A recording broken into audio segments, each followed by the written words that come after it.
Who speaks for your species? Would you like to have an embassy here on Earth? Do you need a consulate with an oxygen and nitrogen atmosphere? Or one full of methane? We'll be asking all those questions and more on this week's episode of the Ask an Alien Project. Join us, won't you? Hello et bonjour, and welcome to this week's episode of the Ask an Alien Project. The aim of our project is to create a repository of the questions that we as a species would like to ask of an extraterrestrial civilization if we could sit down and have a chat with them. Not just how fast does your spaceship travel or how does it work, but the sociological and historical ramifications of contact as well. Now you may ask, how can we study unidentified aerial phenomena, aliens, and life on exoplanets when we don't even know if these things exist? You're right, we don't know if they do. But our premise here is simple. We're getting closer every day to disclosure. And when this day comes, we as a species had better be ready. In this week's episode, we're going to consider just what would be involved in establishing diplomatic relations with a non-human alien civilization. Now, before you wonder if we here at the Ask an Alien Project have lost our marbles or been watching a little too much science fiction, consider this. We are on the precipice of disclosure, the final formal revelation that we are not alone in the universe. After all the contact we have had with unidentified aerial phenomena, and now even unidentified underwater phenomenon, and how seriously major governments are taking the issue, it is only a matter of time before we make formal contact with another intelligence, if it hasn't happened already. Certainly, there are myriad different issues and concerns that would need to be addressed before we get to this point, such as how to communicate with the species itself. We addressed those issues in episode 2 of the Ask an Alien Project, which concerns itself with communications and xenolinguistics. For the purpose of our exercise today, we need to set up some basic parameters. First, let us assume that we are in a post-disclosure world, in that it is known and accepted that we have been in contact with an extraterrestrial civilization. Next, we need to consider that we have a means of communication sufficient enough to establish dialogue with the species. Whether it's some form of telepathic communication, sign language, or some artificial intelligence-guided means of communication, but one way or another that we have found a way to get our message across and understand their message. Then, of course, comes the question of scale. If we're talking about an alien civilization that is so far ahead of us, would they even be interested in establishing diplomatic relations? For example, we don't send an awful lot of United Nations inspectors to go visit anthills. So there needs to be a state of relative parity with the other civilization. In other words, it's okay if they're a bit more advanced than us, but if they're so far advanced that we have absolutely nothing in common, then there might not be much point. Next, we have to consider the possibility that they're even interested in establishing diplomatic relations, and that they even know what such things are. When we look at other intelligences on our planet, such as whales and dolphins, and other creatures that have significant social structures and active language systems, they go about their business without building embassies and hosting diplomatic cocktail parties. So for our purposes, they might have absolutely no concept of what an ambassador is, what an embassy is, and what on earth are these diplomatic relations that the humans keep talking about. So perhaps it's best to define just what we mean by diplomatic relations itself. Diplomacy is a way for us to interact with our fellow nations and to hopefully advance areas of mutual interest, but is also used to ward off areas of distrust and hostility. Diplomacy is the main instrument of foreign policy, which represents the broader goals and strategies that guide a state's interactions with the rest of the world. Most diplomacy is now conducted by accredited officials, such as envoys and ambassadors, through a dedicated foreign affairs office. Diplomats operate through diplomatic missions, most commonly consulates and embassies, and rely on a number of support staff. So when we speak of establishing diplomatic relations with a non-human civilization, we are referring to meeting and welcoming official representatives of that civilization and allowing them to have a permanent diplomatic presence here on our planet in the form of an embassy or a consulate.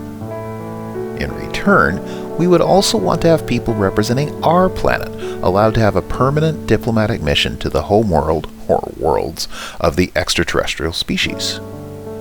Each civilization would need to guarantee the safety and proper treatment of each other's representatives as a goodwill gesture, but also as a critical way of keeping civilized dialogue open between our species.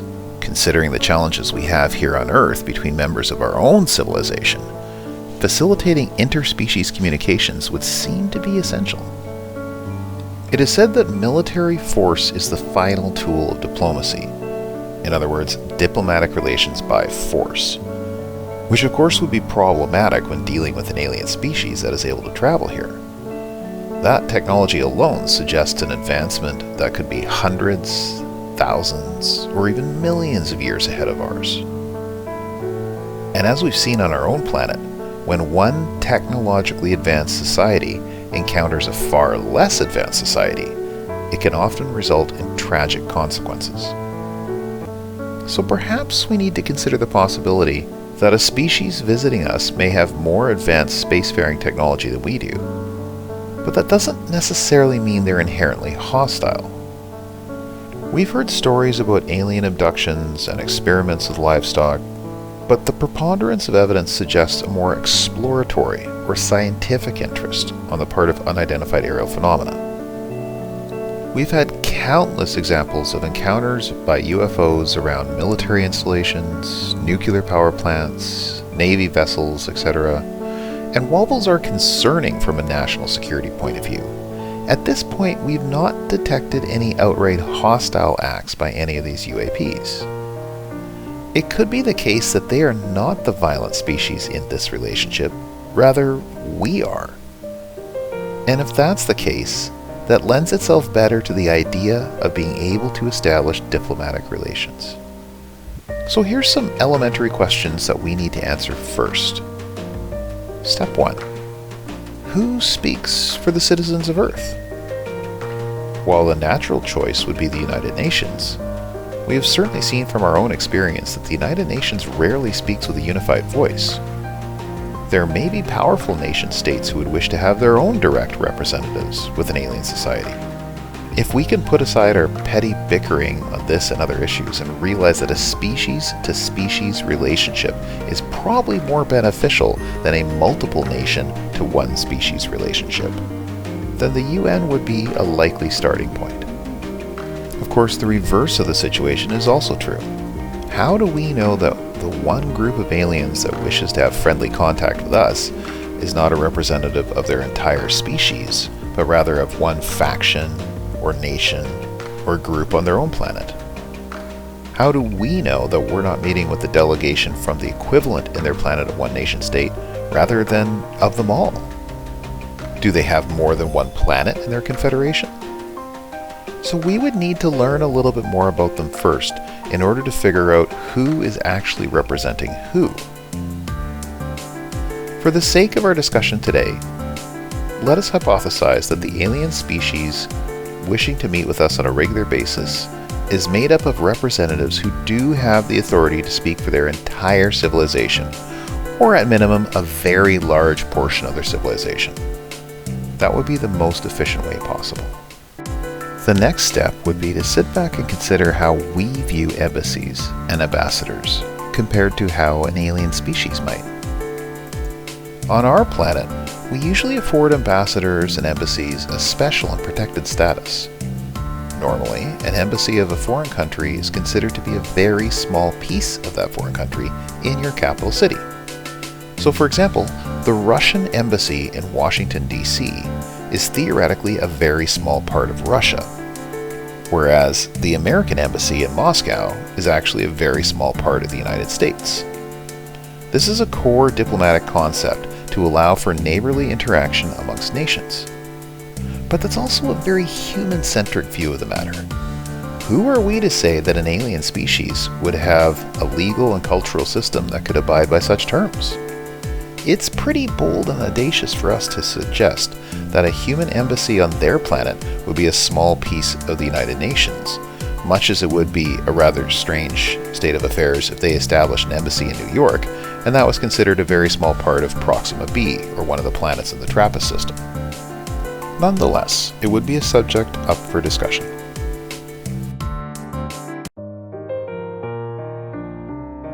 Of course, any embassy of an alien species would need to have sufficient conditions for life as they know it in order to survive on Earth.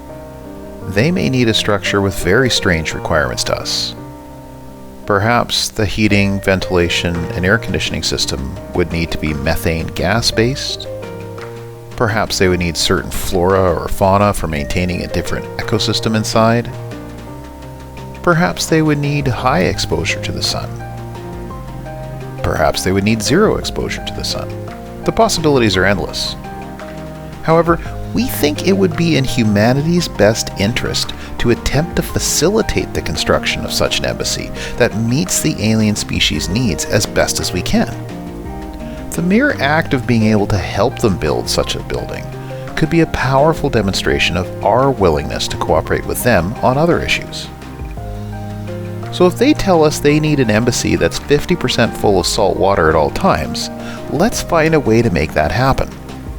Our willingness to help here sets us up for success on their planet when the time comes for them to reciprocate.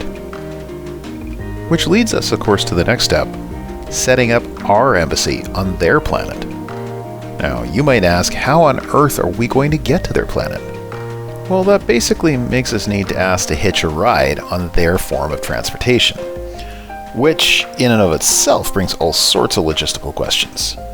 How long does it take to get from our planet to theirs? What are the onboard environmental conditions of their spacecraft? Perhaps there's something that's perfectly normal for them, but which would be instantaneously lethal for us. We notice many of these unidentified aerial phenomena tend to have an affinity for radiation and nuclear power plants. So if their craft either consumes or produces vast quantities of radiation without the kind of shielding our fragile human bodies need, we wouldn't make it outside the solar system, even at light speed. So quite frankly, the first shelter for humans that would need to be built or adapted is on the extraterrestrial spacecraft itself. In other words, they would need to provide an environment that we could comfortably live in, or include some sort of a pod or a habitat for us to survive in order to make the journey to their homeworld. And this is already a complicated process when we are completely engineering a habitat in a hostile environment ourselves, such as a submarine, a space station, or a base on the Moon or Mars. So now we are talking about producing a self-contained ecosystem living structure for humans inside an alien spacecraft. This is truly some mind-bending stuff. But if we are to successfully establish civilized relations with a non-human intelligence, we're going to need to consider these possibilities. If we cannot get our people to their planet in a safe and timely manner, then perhaps our diplomatic relations have to start with the alien embassy here as an outpost for their species, and we do all our communications and negotiations through that point. However, if we can handle the travel and environmental concerns, then we could look at establishing an embassy on their planet. The difficulty, of course, is we would be almost completely reliant on the alien civilization for all of our construction and supply needs. They would have to be generous in the extreme to make this work. One of the concerns would just be the simple functioning of our species on the other planet. Even if they had environmental conditions that we could manage, there's the obvious problem of food. We can't eat anything from an alien planet, as it has evolved completely different to us, and the DNA of even the most simple leaf could be toxic to humans or damaging to our own DNA. So we would need to produce all of our own food on the alien planet, which now brings forth all sorts of questions about proper soil, plants, farming, agriculture, oxygen, nitrogen, carbon dioxide, water, adequate light, ultraviolet rays, radiation levels, etc., etc., etc. This is where our earlier hypothesis about us being willing to meet whatever bizarre environmental needs and requests from an alien civilization here, because we're going to have to do the same, but even more so on their planet. We would also have very little input into the construction or materials used in any building on their planet, as well as what technologies they would employ. For example, we use elevators in our tall buildings to get up to higher floors with ease. But perhaps on an alien planet, the gravity is low enough that you don't need to do such a thing. Or they simply use a teleportation device to beam you from one floor to the next. Perhaps they don't construct buildings in the way we do at all, but rather the buildings are more grown and organic. And then of course comes the question of power source. We will need electrical power to run our normal electronic devices such as computers, radios, toasters, etc. But even here on Earth though, the input voltage has to be strictly regulated. A North American hairdryer cannot be plugged into a 220-volt European wall socket, as we use half the voltage here as our European cousins do. Now imagine if the standard voltage on the alien planet is 100,000 volts for all their daily needs. And that's not to mention the generation of that power in the first place. While it might not be too difficult to set up a wind or solar power station to meet our needs, of course that relies on the alien planet having sufficient wind and adequate solar energy. Even on Mars, solar panels are 40% less effective due to their distance from the sun. And heaven help us if they use nuclear power for everything, with none of the shielding our delicate bodies require. So there may need to be enhanced shielding. However, if those concerns could be addressed, we could finally send an Earth ambassador and their ambassadorial staff to the first ever galactic embassy soiree. Then of course comes the next question of how to communicate back with Earth. When we send an ambassador abroad, they are the representative of our nation and have some authority to make some decisions on their own, but ultimately have to contact the capital city and talk to the leadership of their own country in order to give information and opinion, as well as to receive instructions on how best to proceed. Now we allow our ambassadors a certain amount of autonomy, but we can't have them going and setting policies for the entire planet without asking us first. So again, this would rely on communications as established by the alien species in order to communicate back with Earth, which is of course inherently problematic. We wouldn't want our ambassador to a foreign country to rely exclusively on that country's telecommunications infrastructure, because we wouldn't know if those communications would be interfered with or intercepted. So, in a strange twist of fate, our embassy on the far-off planet on the alien civilization might need to rely on good old-fashioned diplomatic pouches carried by a human courier on regularly scheduled flights to and from that planet, much as we do today for the very same reason. Ultimately, we must ask ourselves, what is the point of going to all this trouble? And the point is peace. If the alien species knows we are here, and we know they are here, the possibility for conflict exists. We often say that an alien species far more technologically advanced than us could wipe us out instantly. And while there may be some truth to that, we are especially gifted at war.